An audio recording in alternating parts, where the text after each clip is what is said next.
Hello, everybody. This is Dr. Jose Bolaños. Today is January 30th, 2026, and it's our team event that we're discussing the cybersecurity world. And so I'd like to begin by reviewing some of the things that have been going on more recently on our, let's see, on Signal. I actually have, oh, Nino just posted a whole bunch of stuff here.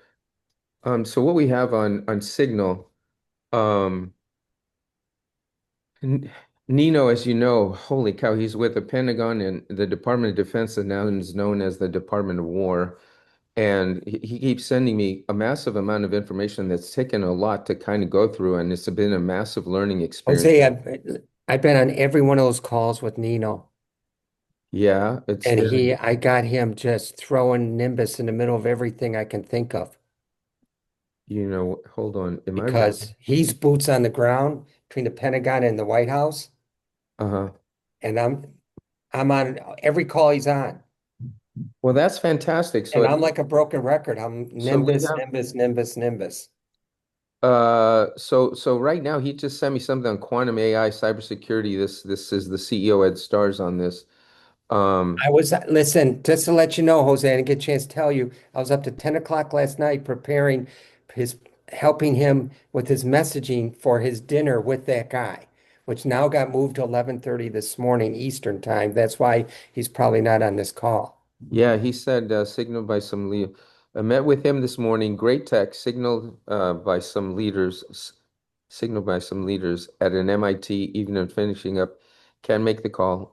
Okay, so that's Yeah. And that guy and that Q-Lock, I had to do a bunch of stuff last night on it. It is, whether you like it or not, they're right in this epicenter, deep inside the White House and high up at the Pentagon.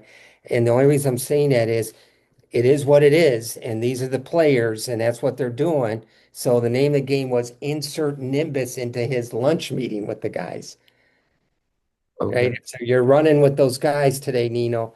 This is how you talk about Nimbus, the bridge over to those guys. Okay, but very fascinating. What I want to be able to do is I'm trying to show something here that were a bunch of documents that are actually uploaded in on Signal. Unfortunately, I can't click on the links, but basically what it does is it downloads it. So I'm going to open them up in here. So Jose, real quick, not to interrupt. So just remember when he's at this lunch thing, if the words come out of his mouth, let's talk about identity management Right, and Nimbus, he's at the lunch table with kind of the right people. right. Because since Well, this I'm not at that lunch meeting, so he yeah, is. this company is massive, not artificial intelligence and post-quantum encryption, things along those lines. So let me kind of um, go into what I have here. More recently, there are some massive documents. I have a whole structure here on the definition of CMMC and how we actually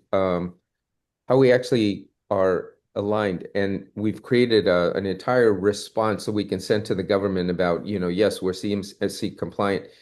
The DoD identity North Star is also another. I've got all these documents on that we've created on each one of these, which is each one is a specific uh, introduction of Nimbus-Key into the DoD North Star project, and it basically goes in, explains what we're doing in a short manner. Um, and there's something called the acquisition annex. And some of these terminologies are very difficult to understand. So it took a lot of research to understand some of them and what they're doing. So there's programs that actually create uh, requests for proposals, and then there's different processes. Um, and I on our Signal, there's now an encrypt. Well, basically, the entire folder is now on a small. You can download it and have it as a folder structure, so it makes it really easy. So, DoD Identity Star, Healthcare Payments Future, we created a paper on this, which is again rebuilding the payment system in healthcare. And this was something that, again, Janice, you've been deeply involved in this. And, again, Mick Talley is continuing to have meetings.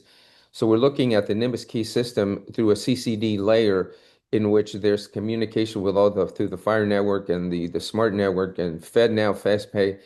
Um, Janice, can you give us a little insight into the developments of this and where identity is playing a role with them right now? And could we do a pilot with them? Well, I mean, I've already introduced you to Mick and Steven for a pilot in regards to what they're working on. So it's the Uh, same but thing?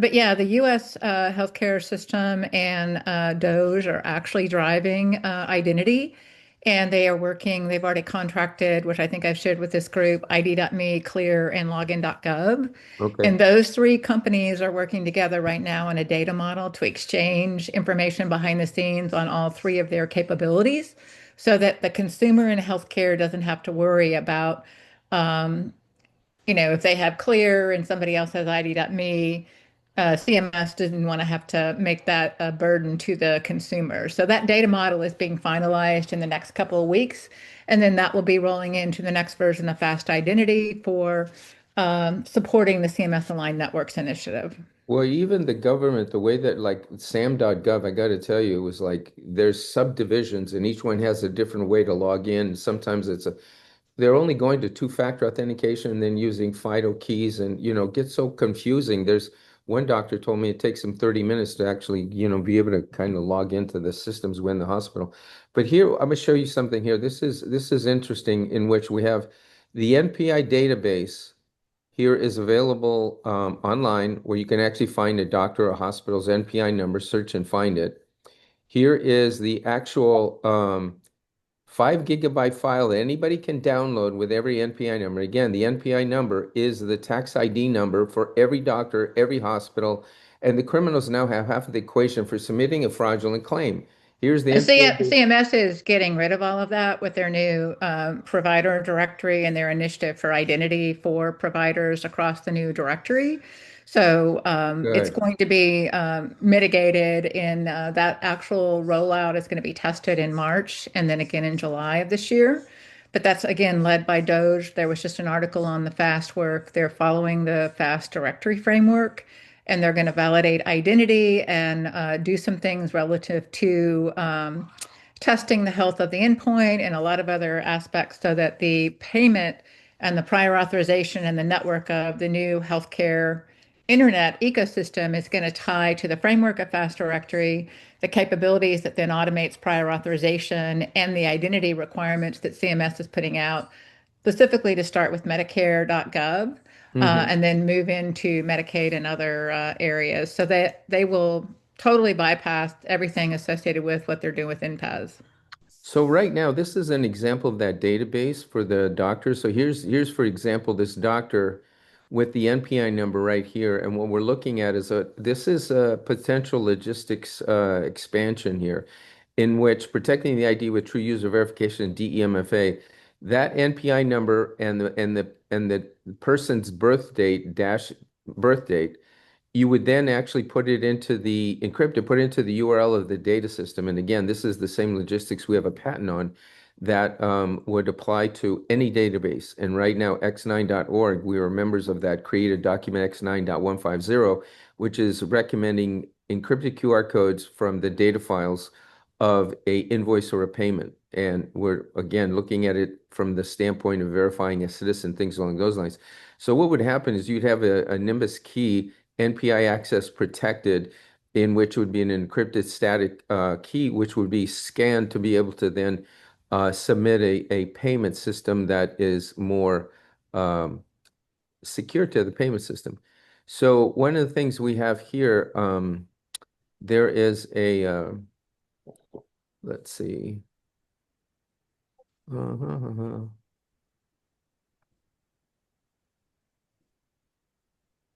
So there's two documents that are that we needed to create in order to verify the technology that we have and where it stands and how it compares. So these two documents, I just emailed them to each of you. So it's the security framework, where we're at, the key technical capabilities, the data privacy, threat resistance, performance and scalability, And it goes into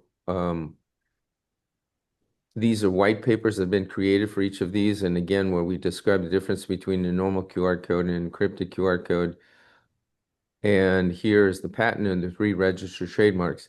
We had some investors that were very interested in knowing where the patent sits. And what we've created is a document, Nimbus-Key database file ID secured. You have a database. Every file in that database has an internal ID number.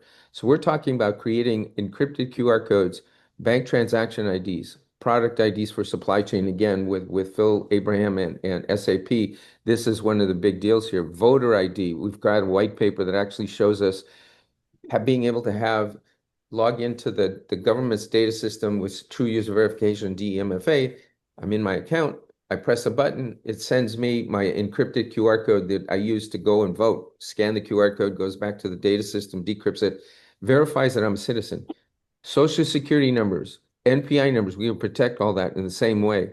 Here you have patient ID record, transaction IDs, diploma IDs, license IDs. So this is a paper that goes in, and this goes really deep into our patent and verifying exactly where we're at because we're super advanced. The patent and logistics advantage, what we have. Banking validation x9.org and x9.150, in which is using the logistics under our patent.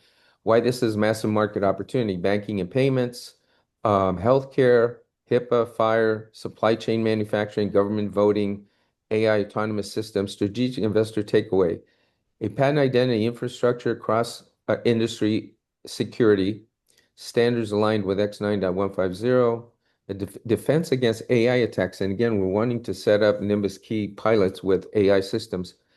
The patent coverage analysis. Here's the patent number, protection of any identifier, not just patient IDs. So we're talking about, as I said, that diagram actually shows a clearer logistics of what we're talking about here.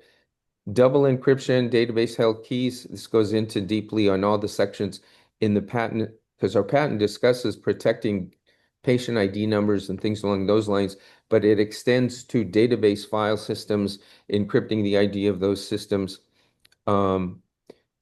This protects Nimbus-Key ID against competitors claiming secure QR URLs or tokenized links. So we have something quite different, and it's really proves that we're really outside of the spectrum of what's really out there. So we've got some cool stuff here that is helping investors understand the power of what we've created here and the protection. The patent and 3 registered trademarks. DEMFA will be the future of authentication. True user verification, not just a key or a phone or that's not enough. So this was an interesting one on Sam.gov. There's 2 layers. One is called mass, and one, this is really strange. The mass, and there's all these documents in here. The mass is the contracting logistics, and these are the zip files that I include on. So what this is we're looking at. This was a presentation that was given with a whole bunch of slides on here. So I had to take that and then begin to decipher what the heck are they talking about because I didn't understand. So what we go into here is the SAM and Mass.gov contract logistics. So these contract logistics, what they've done is it is the document. The document explains the GSA multiple award schedule. So what happens is there's 2 layers. One in which uh, the mass contracts are pre-negotiated, pre-priced, and trusted entities. And so what happens is that you give them the logistics, and we've written all the logistics. So here are the identifiers of where we sit in their data system on what services we're delivering. Why agencies trust mass? According to this, mass vendors are pre-screened for financial stability, ethics, and performance. Agencies get fair, reasonable pricing. So once we're on the system, what's really cool is people will be able to actually see what we're delivering, what we're charging on contract pricing, and many of the contracts go beyond just one contract. They go into multi-year contracts. SIN mapping. Again, this was something rather interesting. This is a language that they use for understanding, where we fit. And this was complex. Highly adaptive security services, um, line by line mapping of where we sit, software licenses, cloud computing and cloud really. So this was just very, very significant stuff in understanding how you do contracts with the government. So this one was a strategy on how you actually go in and, enterprise onboarding, 50,000, IDP and integration, 50,000, zero trust, $750 per hour per consultant. How to hit mass sales threshold safely, mass requirement reality, $100,000. They will not renew your annual unless you make over 100,000. So you need to go out and market yourself. They're not going to sell it for you. And they'll keep the contracts active with you if you do over 125,000 over 60 months. So that's a 5-year contract. Um, so right here it says two agencies that contract with you, all of a sudden you make 100K. Pricing mistakes. So this is goes deep into, and then we have our contacts, Mark Antonio and Brilliancy Deep Tech on here on each one of these documents. So I've tried to keep it structured. Then there's this AFWERX CSO funding plan. This is this is this is something. Okay, so what happens here is there's a group of documents that actually take you further into the contracting logistics. The first one here is AFWERX, CSO engagement and POC outreach plan. So this step is about positioning before solicitation, not chasing it after the release. Most founders fail here. This is where speed turns into funding. This is the fast way to get contracts from the government. And we're not talking months, we're talking like within 3 months. Understand the CSO reality. Challenge CSO's standing intake mechanism, sponsor driven, influence before submission by technical relevance. Have you been exposed to this, Philip? What this AF works? Says you engage the POC, the product manager, essentially is what it amounts to. Oh, we have a chat. Somebody in the chat? Okay. So what we have here is a logistics on improving the creation, preparation, and submission of potential contracts. So Philip and I have actually been reviewing quite a number of potential contracts, and this is for fast funding. These are the Sam.gov opportunities that we've uncovered. To give you an example, this one here. This one's called Exploring the Next Generation Digital Identity. And this is the URL to that particular RFP, Exploring Next Generation Digital Identity Authentication on the VA.gov. So this group, I think I have it also on Signal. You can actually link and look at it. And Janice, this might be helpful if you can actually give us insight into I positioning. think she had to jump off. Oh, okay. Philip, so we'll have to go further into this because I'd like to submit them. And some of them is more from informational, letting them know what we're doing. But here are the differentiators, credential replay, blah, blah, blah. So it tells you what traditional multi-factor versus Nimbus-Key comparison. Um, Say, I think we're doing the right thing. Really, it's about, of course, it's learning as you go, right? Because this is so new and big, yeah. the Pentagon, White House, Sam.gov. But Well, there's terminology yeah, and that you a got to way to learn as you communicate. go. And it's really about, like Snoop Dogg says, if you want to win the game, you got to get in the game. So the more we get into it, the more we throw up against the wall. They may say we didn't check a certain box, Yeah. you know, like that other hardware that controls AI, the military, they tell me advance. Check question number 5, check that box. It's so meticulous, right? And I'm not used to that kind of stuff. And so Do it's you just want to about talk checking the right about you boxes. want to talk about that box Yeah, I mean it's to the team? insanity what it is. So it's going to be the first ever hardware.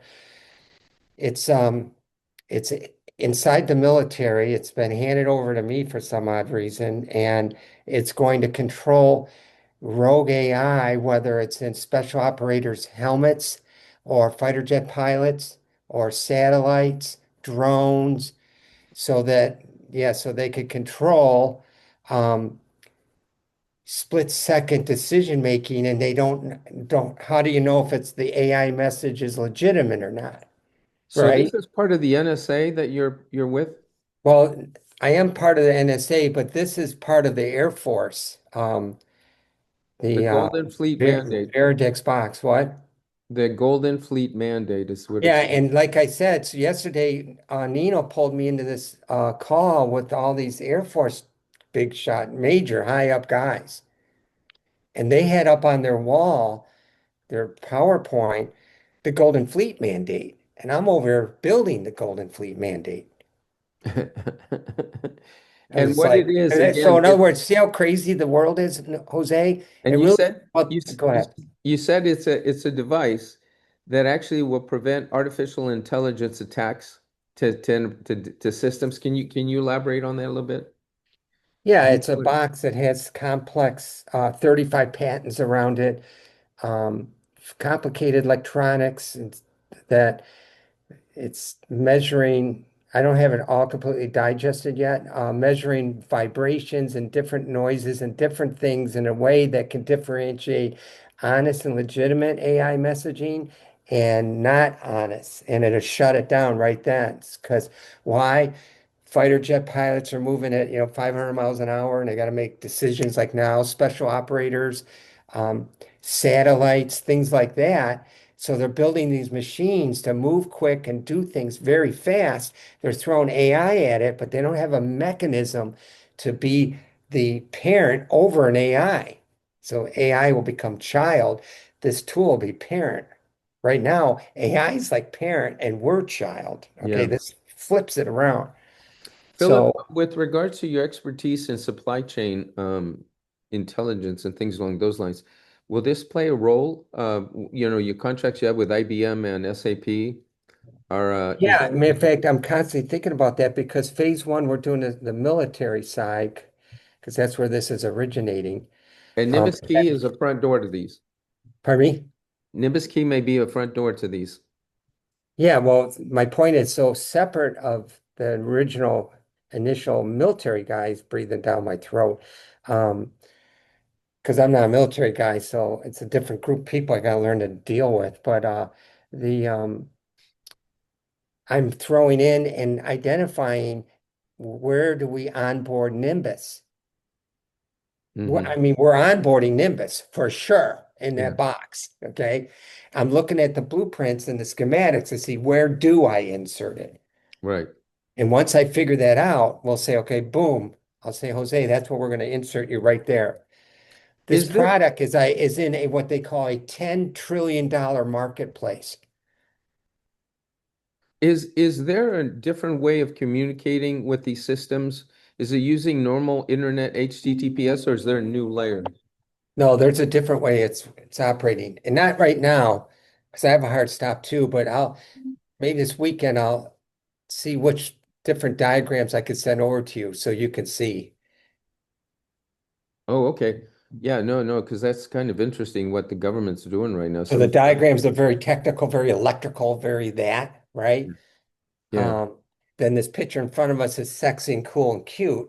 So you got sexy, cool, and cute in front of our eyeballs, but behind that you have all these complicated diagrams and listening devices and electronics and it's Okay, cool. Anybody else have any questions or input that we might so Jose, is it okay if I drop off right now? yeah, we're gonna go ahead and end this But right we'll now. talk 100 times over the weekend and today. Thank you Okay, very bye. much, Philip. Appreciate it. All right, everybody, thank you very much. Any other inputs, recommendations, introductions?